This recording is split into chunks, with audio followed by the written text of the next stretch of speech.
नमस्कार। आज हम एक बहुत ही अनोखी जगह की बात करने वाले हैं। एक ऐसा मंदिर जो सच कहूं तो हैरान भी करता है और सोचने पर भी मजबूर करता है। मैं बात कर रहा हूं राजस्थान के देशनोक में स्थित करणी माता मंदिर की। हमारे पास जो भी जानकारी है वो इसके इतिहास, यहाँ की मान्यताओं और हाँ, सबसे चौंकाने वाली बात वहाँ रहने वाले हजारों चूहों के बारे में है। बिल्कुल। और आज हम इसी अनोखी आस्था को समझने की कोशिश करेंगे। मतलब एक ऐसी जगह जहां चूहों को सिर्फ पाला नहीं जाता बल्कि उनकी पूजा होती है।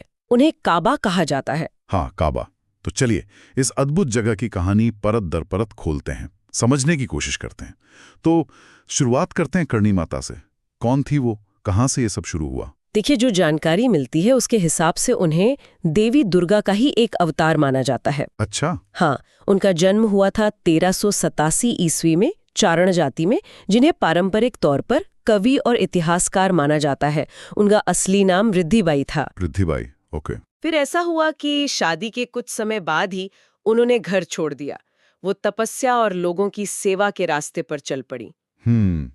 और ऐसा भी कहते हैं कि बीकानेर शहर बसाने वाले जो थे राव बीका, उन्हें भी राज्य स्थापना के लिए माता का आशीर्वाद मिला था। बिल्कुल, ये बात भी प्रचलित है। और यहीं से मतलब करणी माता की इसी विरासत से वो पहलू जुड़ता है जो इस मंदिर को दुनिया भर में खास बनाता है। चूहे? हाँ, वो हजारों चूहे, करीब 20 से 25 हजार चूहे बताते हैं और उन्हें कहते हैं काबा। ये काबा नाम, इसका कुछ खास मतलब है? देखिए, इस पर अलग अलग बातें हैं। शायद ये स्थानीय भाषा का शब्द हो जिसका मतलब पवित्र जीव हो, या हो सकता है ये नाम खास तौर पर इन्हीं चूहों के लिए ही पड़ा हो। असल में ये थोड़ी रहस्य वाली बात है। हाँ, और दिलचस्प ये है कि इनके साथ बर्ताव भी बहुत खास होता है।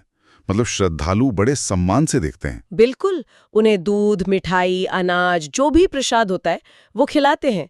ऐसा नहीं है कि बस घूम रहे हैं, उनका बाकायदा ध्यान रखा जाता है। और इसके पीछे की जो मान्यता है वो तो और भी ज्यादा अनोखी है। हाँ, वो कहानी तो बहुत ही दिलचस्प है।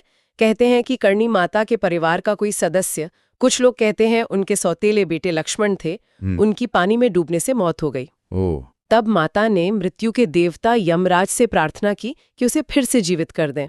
यम ने पहले तो मना किया, पर फिर मान गए, लेकिन एक शर्त पर, है ना? हाँ। शर्त ये थी कि करणी माता के वंशज मरने के बाद इंसान के रूप में जन्म नहीं लेंगे, बल्कि चूहे बनकर इसी मंदिर में जन्म लेंगे और यहीं रहेंगे। बाप रे, मतलब ये सिर्फ आस्था नहीं, ये तो इंसान और प्रकृति के बीच के रिश्ते की एक बिल्कुल अलग ही तस्वीर है।